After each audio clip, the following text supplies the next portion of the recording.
One day, you finally knew what you had to do, and you began.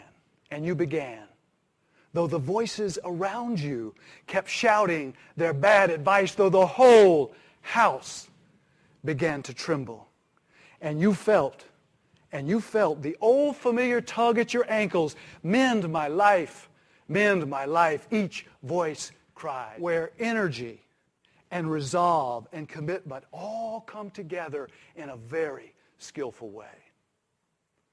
I simply call that when inspiration and what we actually do with our feet meet.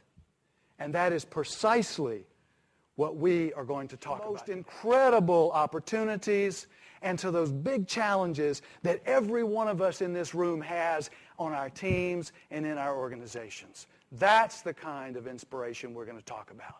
Now, we're going to talk about my talk is going to be in 3 sections. First, we're going to talk about the myths of inspiration, and there are some. We know that great stories and powerful narratives are so important in our organizational changes and for individual performance. We know that. There's no guesswork.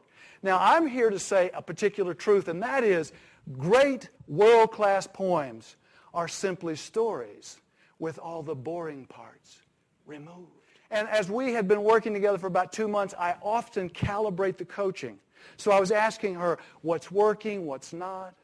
What can we do more of, less of, that sort of thing.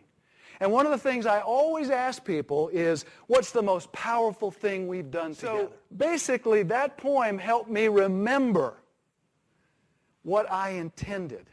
It helped me remember to stay on purpose and on focus. And I read that poem every morning. And I have read it every morning for some time. That is exactly why I gave her that poem. To keep her on purpose. To act as a talisman. To remember what she intended.